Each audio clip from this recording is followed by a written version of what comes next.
likambo na biso ya kofongola musée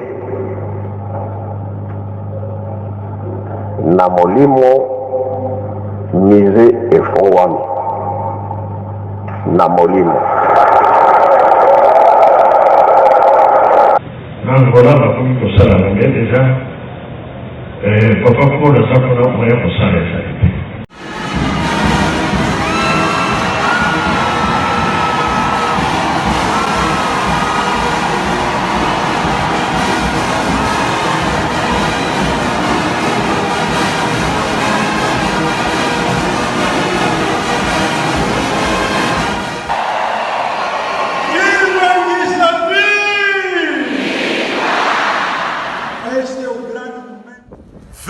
Mars 2018. Pause. Voici le meuble. Pause. Rendez-vous le 8 juillet à ne pas rater. Voilà les grands travaux. Les grands travaux.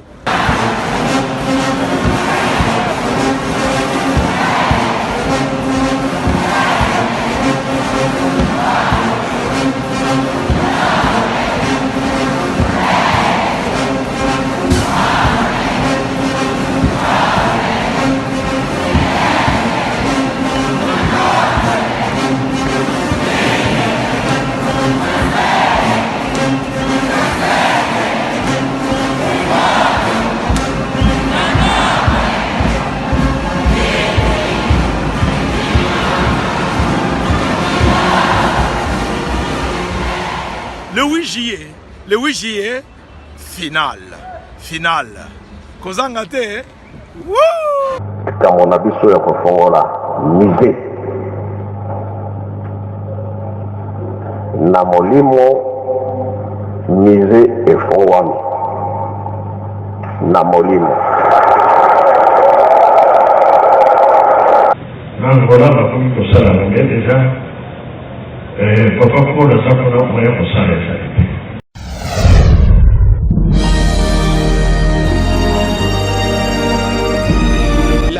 Écoutez Kalabele, la vérité.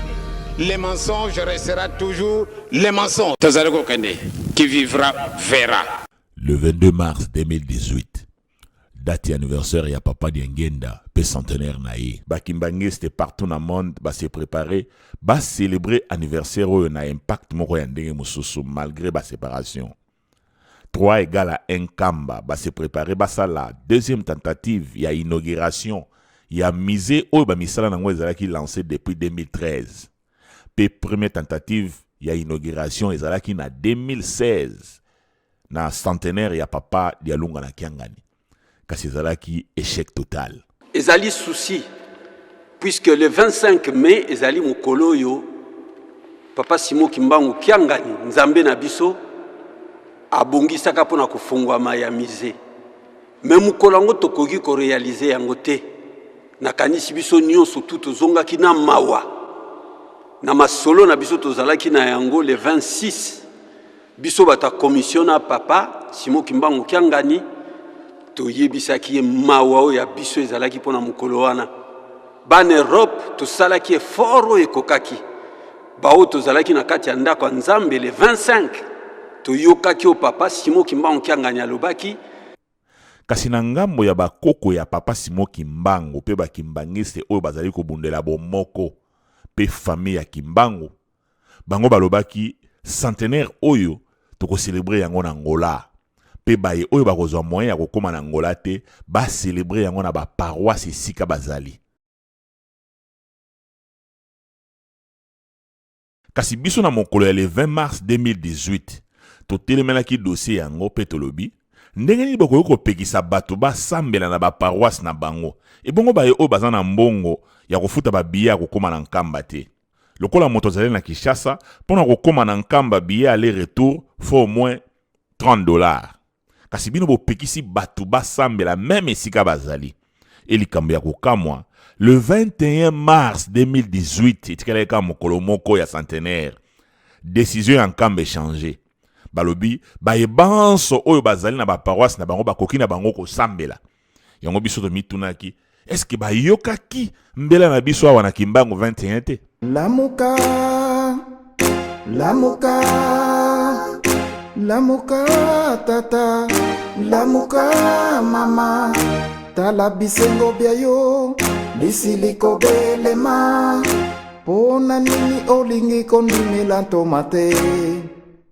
misala miaye, apesaki yo, obwaka miango, olingi kaka kindoki, olingi kaka kokumisama, olingi kosalela nzambe te, kasi oyebaka bino baso tosalema na nkolo. Lingomba oyo babengi Église Kimbangiste ezali lingomba moko ya molimo. Nyonso ekosalemaka na Église Kimbangiste soki ezali ya molimo te ekozwa pe nzela te. Peut-être omituna, me molimo yango ezali nini?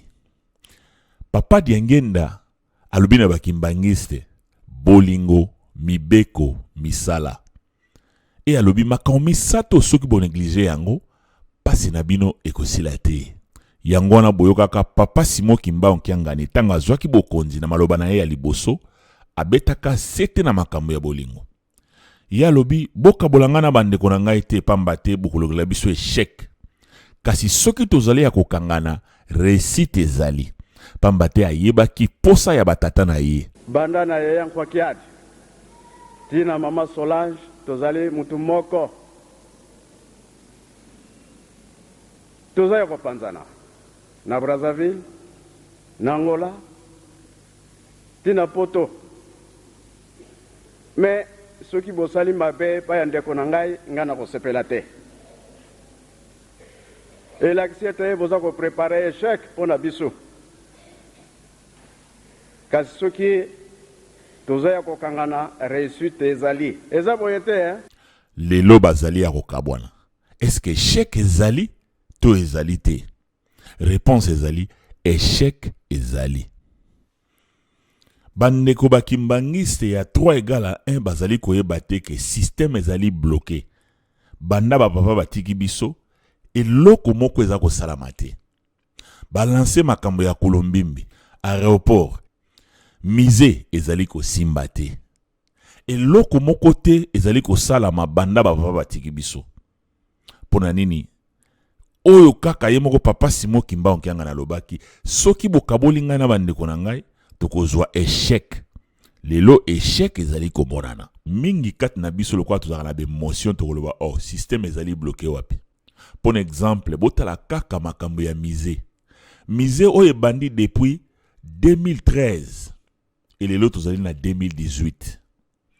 Tentative à liboso esalamaki pona inauguration ezalaki na 2016. Mais simba kite po miser si la kite. Lelo bakimbangiste ya côté à 3 égale à 1. Tokolo barbarosa la plus de 10 millions de kimbangistes partout dans le monde. Et bangonyon sona bazali ko tonga miser. Mais système ezali bloqué. Et loko moko ezali ko salamate. Soko lingo comprendre que système ezali bloqué, tala ba oyo bazali ko sala ba voyage kuna na mboka ya Nkamba. O bazali na mwa maele bazali ko comprendre que et ça li ya lelo et sengela ki te ezala lokola esaleli ya kala parce que tango ba papa bazala ki tolai ko sala na mabaya et lelo même na béchafaudage otala ndenge ya esaleli bato zo connaître toujours ko sala na ndenge ya kala batata ba mama bandeko balandi to za na kati ya musée ba image to ali ko lekisa bino eza na kati ya musée po boye ba niveau ekomi.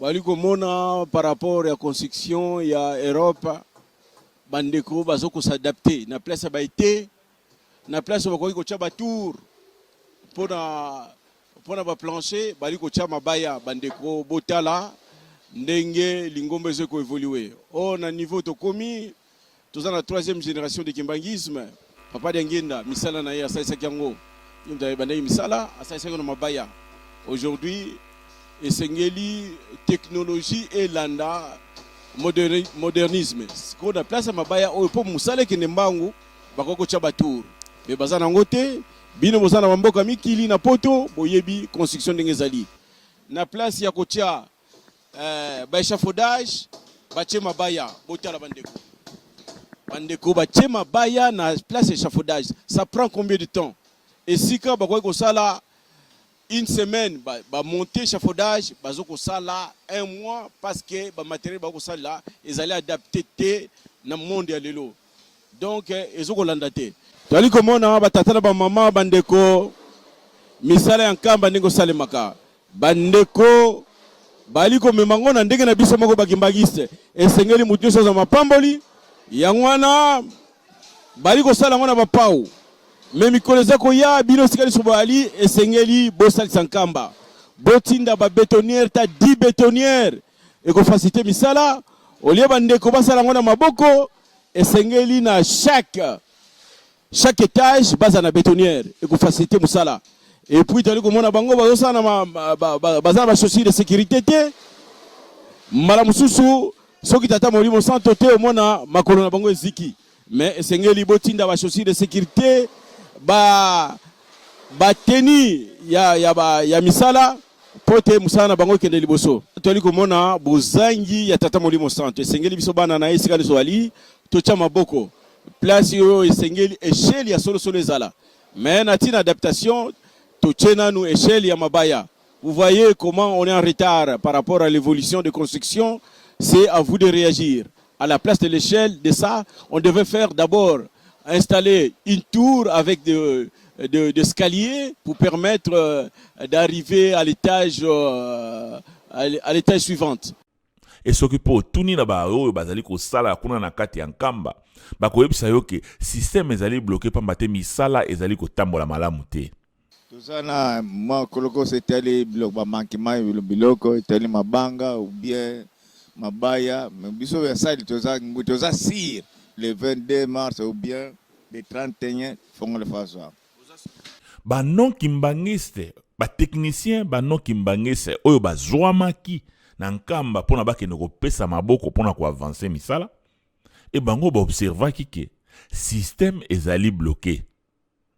Pamba te biso to koloba wake misala wana ya mise ekomaki nango mangeoire ya bato mosusu. Bandeko ebele bazali komona pasi bazali kotinda bambongo partout na monde. Mais bato mosusu bisika wana nde bango balelaka. Ezali basi babongisi ba système moko boye. Po misala ya mise esila te bango ba continuer kozwa ba salaire na bango. Soki bo inaugure mise e bongo siko bango misala kozala soso wapi. Mbongo ezali ko bima. Bandimi bazali ko bimisa mbongo. Mais lokola bato bazali ko bloquer système. Po ba continuer kozwaka toujours ba salaire na bango. Et lelo tozomona ke mise ezokoka kosila te. Bolanda. Opanzeza. Yo outino libanda. Donc ça no kimbangiste te surtout te nano kimbangiste. No kimbangiste. Mais tata molimo santo obiso to bengi tata molimo santo alobi musala oyo kosila le 31 décembre. Bino bati bali kosala ngo. Est-ce que bo komati na date wana? Bon. Kosila ya musala oyo nyonso ndenge za ati. Do ba gros œuvre. Ba gros œuvre tu le 31 décembre.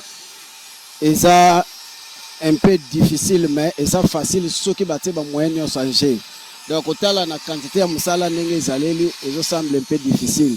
Mais ceux qui va réunir ba nyonso oyo ça ba élément oyo za ke epousa musala en tout cas ezala facile ti le 31 décembre ici là. Ba tata ba maman balandi toyoki réaction papa Nzeza.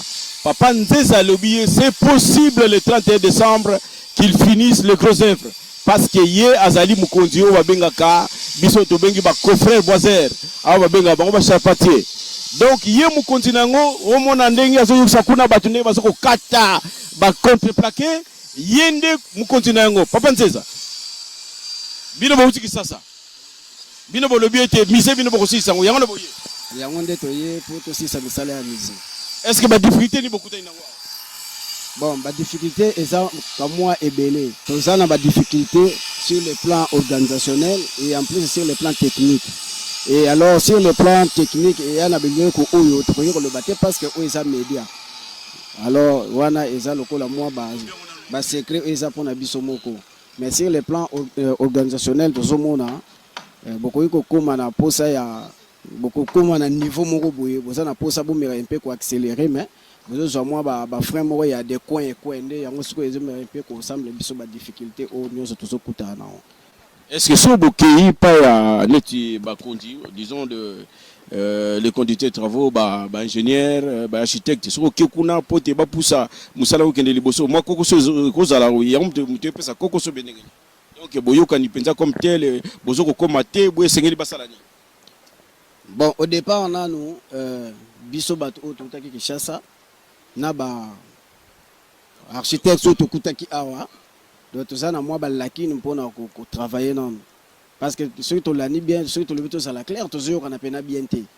Parce que bango bazana moi ba makamuna bango ba yebi o ndenge na bango ba yebi o ba otamusela ba misala o bisope ba to yebi ke non partout peut to sala ezala bongo té. Alors toujours le rato s'imposer na système où ezaki peut-être aimer ma biso moi mbango mais bango lokola déjà si ba banda ba yebi évolution na bango banana base ti ba komi na ba niveau o ndenge ezala la ya onde toujours moi ba difficulté mike. Réconciliation eza pasi entre bino na ba oyo boye kukuta awa ya mtu pesa ke moi koko sezala mais na bandi na expérience ozana ngo na bandi ozo lutter quand même pour te likambango et bon minimisango. Bon, c'est déjà lutter et puis déjà si tu moi ba précision mususupe parce que na moi ngonga moke biso to sali awa na moi msala déjà autosali to yoki pe ba témoignage na bato o ba banda awa ndenge ba mo bazoloba eliongo loba ke biso quand même to apporter moi un plus parce que biso tout sala dans tous les 3 étapes autosala on a 1 mois et demi mais bango mo ba bano c'est biso ke non ba bano sala plus ou moins 3 à 4 mois par chaque étape donc eliongo loba ke biso quand même to faire avancer musala. Donc papa Rigel Solobino a sali musala malamu ko lukabino pona ete bomé ko sali biso. Bon, surtout le week-end papa Rigel na sali musala malamu na bat mususu lokola ngai moko munazo témoigner ngo ba lobake no azo orgueillé parce que azo témoigner sérieux moko mais ko ba ko sala malamu to na pe ba ndeko o mususu ba ngoni mutu peut-être ba ko lobake no musala et salamaki ya malamu na compte ya papa Rigel to e salamaki ya mabe mais quand ngamuko na yebike en tout cas papa Rigel a échoué parce que oyo ya bengaki musala o bazo sala ezomona na pe na miso bato. Papa Rigel a zui misé to moni penza ke oui misé penza ekei le vraiment to sana sengo makasi. Papa Nzeza, merci. Pour nous moke gentil, lingomba y a plus de 10 millions de personnes. Ils allaient kolemba na ko dédouaner conteneur. O ya biloko e wuti na poto pour na kosala misala. Ezo senga kaka $7,000. Na bazo ko ko futa yango te. Conteneur o e koma le 27 mai tozana nuna feti ya centenaire na Nkamba ti lelo oyo ebimite pona nini puisque batu balingi na bango ko participer te moni na mukuse mama situation lelo biso toza ko vivre na niveau ya commission ezali wana to utia wa tozalaki na Liège mikoleleki pona ebemba papa ya Mbuya to kanisa kitso to komikuna ba mbuta ebele ba komema quelque chose pona ndenge olie batinda na ba banque ko coûter bango mais to komikuna to récupérer kaka 750 ya paroisse moko na Allemagne na Eken ba ko tikela biso 750 bomoni situation tozali na yango tozali bloqué système ezali bloqué tozali bloqué système ezali bloqué tozali bloqué système ezali bloqué tozali bloqué lelo misala ya misé et comme nango mangeoire ya bato ebele système ezali bloqué pambate o ezali lingomba ya molimo etango bato bakotisi mingi bonzoto système ekozala bloqué lelo ekomina soni na mawa ndenge nini tokosolola na mokonzi papa tito zo silisa mukolo tozalaki kuna alobi mema bambuta nyonso tu bokende na bango bakende kotala musée bambuta nyonso tu Europe tokendeki na musée o tosololaki na kati ya musée bino boyebi yango mais ti lelo yo réaction moko te ezali te est-ce que bandimi est-ce que eza biso ba pasteur est-ce que eza banani non papa pasteur esengeli nde bolamuka na pongi mpona bo comprendre que système ezali bloqué bolamuka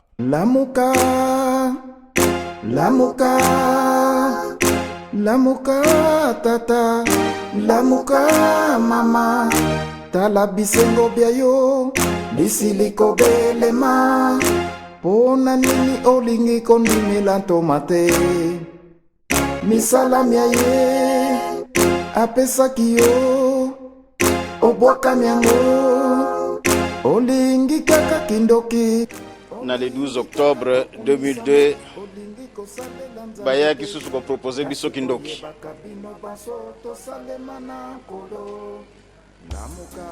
Est-ce que bobo sandi kambo yango? Boye bien malamu hein? Lokola to boyaki ngambo munene wana to mema. Boni ebongaki to ndima yango? To kwa ko ndima yango te. Yango da bitumba na biso ya mokolo na mokolo te na mokolo malelo. Bino bozali ko luka ete tozala bomoko boyete yango na tolobaki ete banda début ya crise tozali ko loba ete biso tozali ko luka kako bele réconciliation na réconciliation tozali ko luka tolobaki ete toboyi résolution wana basalaki na nkamba pamba te ezali ya bonzambe te loba foza la diable pono ndima likambo wana soko za diable ndo ndimi likambo wana mais soko za diable to ko ndima likambo wana te boyete yango wana tolobaki non. Kasi tokotala na ngambo mosusu ya Angola tokomona ke bandeko wana bango bazali kosala na molimo botala misala bazali kosala. Na 2017 papa Paul a fungoli plus de 5 chantiers na koloba 7 chantiers bakimbangise ya Angola balobi biso tolingi bokabwani te tolobi bakoko ya Simon Kimbangu tolingi bazala eloko moko. Et na 2018 en mars basilisi résidence basilisi annexe et ba projet belé déjà eza kosila pe ba kosilisa complètement kaka na 2018 awa le 8 juillet. Le 8 juillet, le 8 juillet, finale. Kozanga te. Woo! Misala nyonso bozomona. Misusu ebandi na 2016. Misusu pe ebandi na 2017. Et nyonso kosila na 2018. Et ba sali yango nyonso na mbala mo. Et minkat na bino peut-être bokomi tuna papa Paul Kisolokele a kutela ki paroisse oyo ndenge nini. Tozalaki na chance ya kozala. Mokolo ya liboso papa Paul Kisolokele achaki makolo na ye na Luanda na 1997. Tozalaki wana présent. Et tozape na ba image. Tokolakisa bino ndenge nini papa Paul Kisolokele akutelaka paroisse oyo ya Golf na 1997. Bolanda reportage ya papa Dech. Lelo tozali le 21 août 1997 ezali séjour ya liboso oyo ememi papa Paul Kisolokele kiangani awa na mboka Luanda. Awa tozali plus précisément ndenge bomoni plaque oyo to ba image oyo tokomona tout à l'heure. Tozali na centre de conférence Kimbangis, notamment centre d'accueil.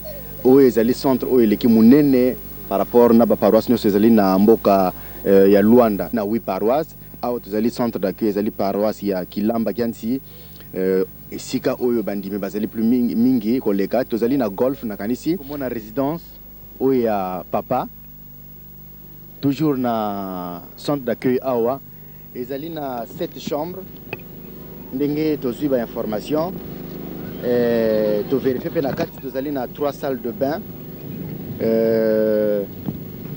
salon ya munene vraiment ezali ndako moko munene donc papa mfuma longo papa mfuma mbanza bango pe bakomelaka awa donc tozali komona ezali en vert et blanc couleur kitoko na liboso tozali na mutuka oyo ezali mutuka ya commandement oyo ezali destiné pona kotambulisa papa bisika nyonso akokende.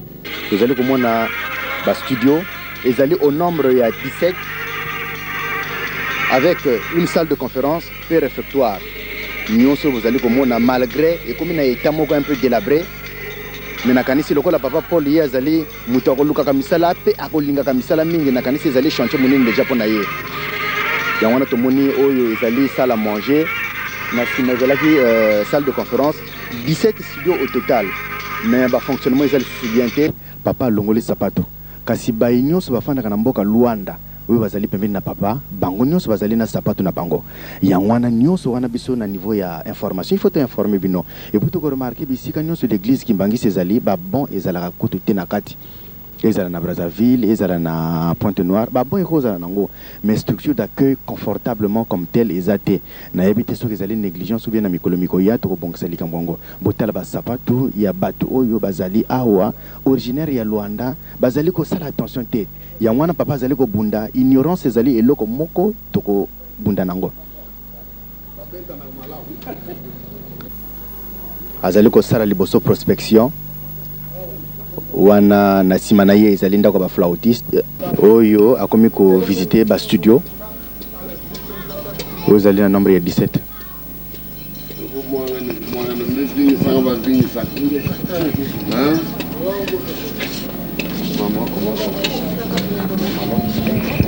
ko atondi na mawa mpona komona ndenge likambo kitoko oyo semblait kozala un peu négligé papa bapekisi ya kota na salo wana lobi te il faut amona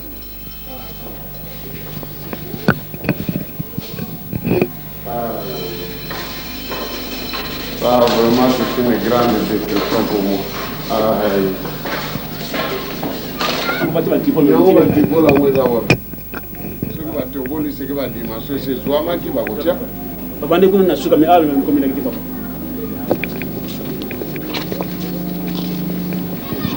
papa azali kopusana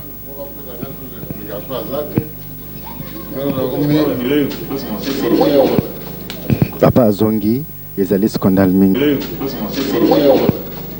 papa azongi ezali scandale mingi papa azongi ezali scandale mingi azali kokamwa tala esika oyo bana papa Simon Kimbangu babongoli esika ya koya kosubela pe kosala makambo oyo ezanga ntina s'il vous plaît papa bomoni émotion ezali tellement monene papa boyi kozongisa ta mutuna mambate ezali profondément touché na komona eloko to bijou kitoko ya boye babongisi ezali poignant papa aboyi pour comprendre que comment se fait-il plutôt que 17 studios à Kitoko ya boye avec une salle de conférence et puis un réfectoire et ils allaient négliger jusqu'à ce point.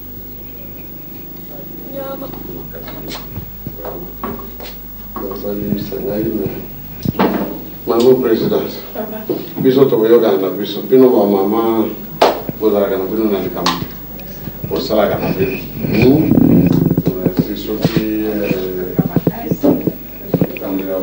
oyo bozali komona oyo ezali résidence ya liboso papa mfumu alongo aza komelaki awa ndenge bolandi na maloba papa Dech et papa Paul Kisoloki na ba 97 tanga komi résidence ezalaki yango wana ezalaki molili makasi courant ezalaki te et papa Paul Kisoloki tanga afandi mwa tango nde amonaki malamu ke ba bongisa yango tango ba bongisi yango nde ekomaki ndenge oyo bozali komona sikoyo kasi na 2016 papa Paul Kisolokele azwaki décision ya kotonga lisusu résidence mosusu ya sika mais alobaki ba bandela nano na kosala annexe moko na ba appartement moko wana na mopanzi oyo esika oyo ba appartement oyo bozomona wa bandako bozomona wa tozali kobenga yango chamokwale e bakobuka yango e tango bakobuka yango nde esika pe bakotonga nini oyo bozali komona bakotonga bandako mosusu ya sika nde bozali komona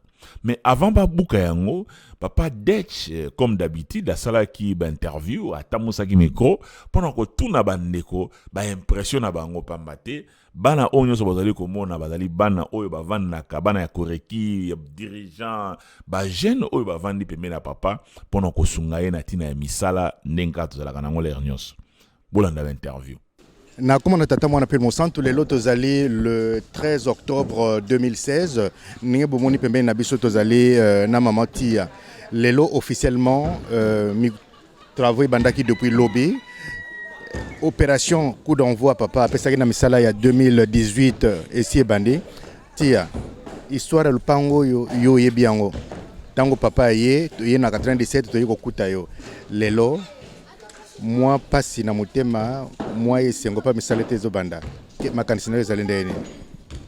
Nakoma tata mwana peli Monsanto. Na lelo ezali le 13 octobre 2016. Tolingi to banda musala na kati na lupango na résidence. Ezalaka liboso pulaye papa ye. Le papa yaki akende ki awumela ki tasaka des semaines na mariage ya papa Futila papa Paul Baye bazongi na bandeko na biso bazalaki ebele bana koreki ba papa Dej ba papa Chomak ebele ba Justine ebele bandeko na biso tozalaki na bango. Papa le razongi kofanda na Luanda asilisi awa biso tokoti bana ya bana tozalaki bana koreki bana jeteki bana central biso tozalaki ba pied gauche tofandaki na papa tofandi tosali pe musala résidence ndenge ezalaki ya kala oyo biso bana mpenga o chamkwale ezalaki ya kala tobandelaka na rond point lelo le 13 2016 siko tolingi totonga résidence ya sika pona tina ya 2018 pona centenaire ya bapapa na biso na ndenge ezalaki ya kala oyo bayebaki résidence lelo yo ekokoma résidence ya sika pote batu nyonso bakoya basepela. Nakanisi bolandi ba interview wana ezalaki na novembre 2016 et tango tokomi na 2017 nde pa wapi babukaki lisusu résidence wana o bozali komona ezali ba photo tango misale za ko salama tango babuki pe tango misale bandi ko salema mbala moko bake ko buka lisusu na esika ya ko sambela po batonga temple munene ndenge bozali komona boye. Inauguration ya temple oyo ko salema na 2018 awo eko koma 2019 te bako sala yango na 2018 yango antolobaki na bino bandeko ya 3 égale à 1 lokola mingi ezali bonzoto misala oyo ezali ko salema ya mise pa ina bango ekomi lokola manjoire bandimi bazo pesa mbongo kote mosusu batu bazo ba salaire na bango yango bozomona ndenge ndeko moko to solaki alobaki mise oyo soki botali malamu te ekokende na 2021 bakolobaki inauguration eko salema le 6 avril na centenaire ya le 6 avril 2021 kuna nde bakolancer le susu bakolobaki mise ekozala inauguré na 2021 soki tokebi te ndenge tolobi na bino misala ezali kosalema bandimi bazali kopesa mbongo kasi ezali manjoire ya bato ebele baza kozwa ba salaire na bango baza kosala o balingi baza kotondisa ba poche na bango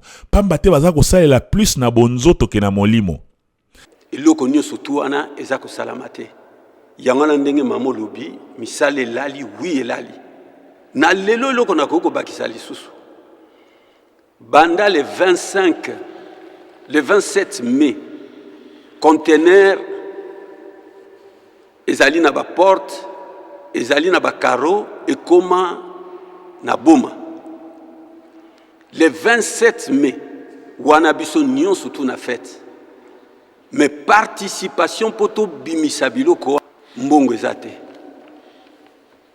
batu ba paroisse nyonso tu ba participer te batu ba aider biso poto arriver ya kosala jusque mwandambo to pesi mbongo to pesi pona ko bimisa babiloko paroisse ya Saint-Ouen bango ba pesa ki biso à peu près 11 000 soki mémoire na ngai ezali nani te yango to bundaki pona ko bakisana kamwa ndambo tozalaki nango pona kofuta mena mukolo ya lelo biloko wana ezali nanu bloqué pona nini biloko wana ezali bloqué pona magasinage ekangami na magasinage tokanisa depuis le 27 mai tina mukolo ya lelo par jour bazo facturer biso $40 $40 bazo facturer biso par jour po ba biloko ebima a dépôt ya batu wana biloko wana evanda kuna avant même na kanisese o tozo kende siko efo sala une année batu wana baza ko déménager biloko na biso balobi liboso to bombelaki bino ango to yebi ke botindaki conteneur ko kende noki mais lelo to moni ke komi bazo risquer ba facturer biso ko facturer kaka te ndenge bango bazo déménager ba kamata biloko na biso ba tiki yango sur place to ko sala nini